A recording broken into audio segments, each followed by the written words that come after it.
what word? Rock. Which is, we translate it, we use it how? You fool. You fool. Why do you think that is such a bad thing to refer to somebody?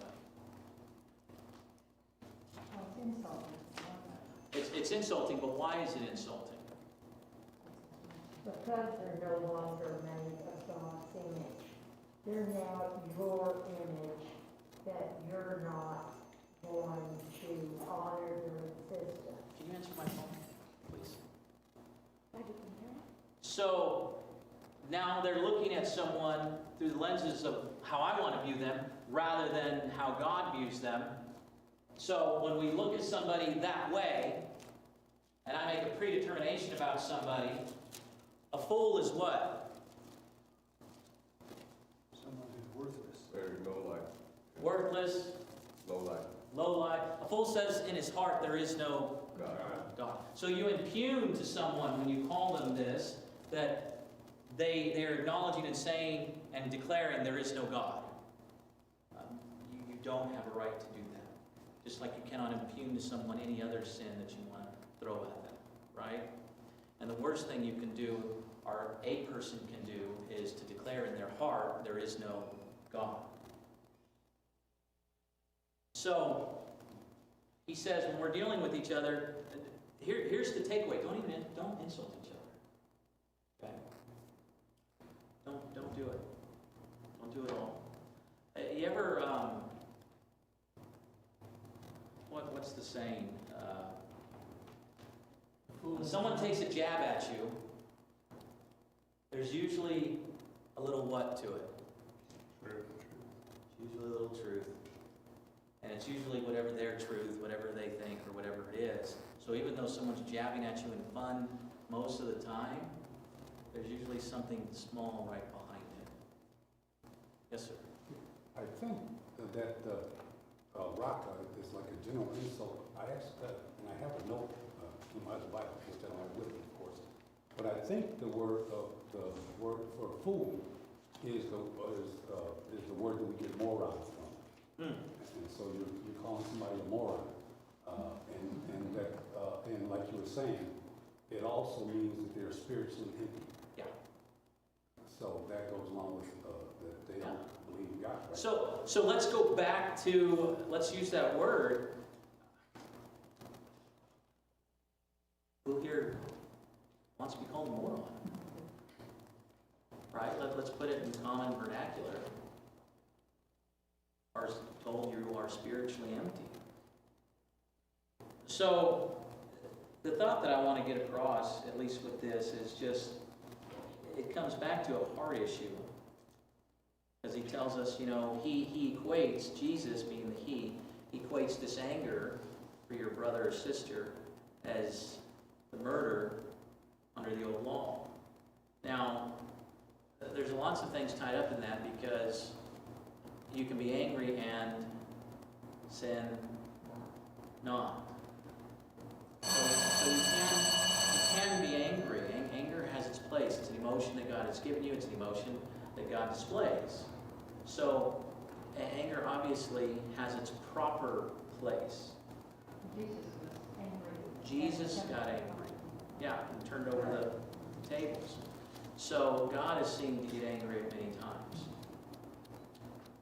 The anger here he's discussing is this anger that I have with you, or you have with me, and it just sits inside you and it festers. And we never discuss anything. But I'm going to hold on to it. So he's equating that with, he says, hey, do not murder. That's the connection here. So, any thoughts or comments before we go back to Exodus 20? I often say that anger is like cancer because it spreads. It's very spreadable. It does. It spreads internally, and then it can spread externally as well to others about somebody else, about the one that you hold this anger for whom you hold this anger. So it has the ability, if not treated, let's put it that way, if not treated, then what I hear you saying, it can not only affect the inside of the body, but affects the outside of the body. And if you put that in terms of a body, like us, then it can not only affect the person inwardly, spiritually, but it can affect the body Yeah, outwardly, absolutely. right? Because, what was the word you used, Luan?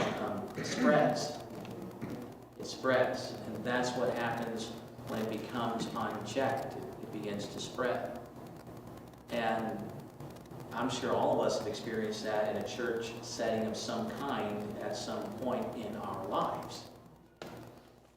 Now, having said that, that's not how it should be. It should be treated just like any other illness of the body. It should be treated. And just like any other illness of the body has its specific treatments, so does this. So it's something just to be mindful of. We don't want to have that anger and let it begin to, or remain and fester. So, anything else?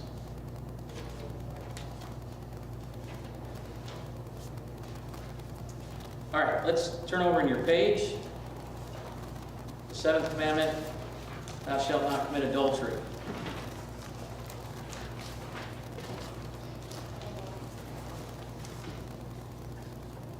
So the word adultery refers to sex outside of marriage, sex before marriage, or sex with someone who's not your marriage partner. The first is called fornication, the second is called adultery. So how do you think, as God is giving down these laws, God is handing this out, how is this translating to the people and the culture that they're in? Wow. Wow? Yeah. Wow. You mean, I don't think so. I don't think so. What is that, Yeah. The society was totally inept, totally sinful throughout. So share with us a little bit of anything about society and culture at the time, right? Because they're receiving the law after coming out of Egypt and being in that culture. Right. So what was the culture, society like in Egypt pertaining to marriage for this? It was willy-nilly. It didn't. It was willy-nilly. Well, marriage didn't mean that much. I mean, They had Yeah. harems. They had harems, okay? Concubines. And religious prostitutes. They had old religious prostitutes. You can go to the temple and have an orgy. You could. That was one of the ways, as you move further into the children of Israel as they become a nation, one of the ways they got seduced into idolatry, because a lot of these pagan temples and worships involve sexual fornication. So you can lure in, whether it's a man or a woman, hey, come worship our God, because this is what you get to do when you come to church. So this is the culture and society in which God is handing down this law, saying, hey, look, this is what marriage should be. This is what marriage needs to be. And by saying this is what adultery is, he tells you, okay, this is the confines of what marriage is. Does that make sense? Anything else?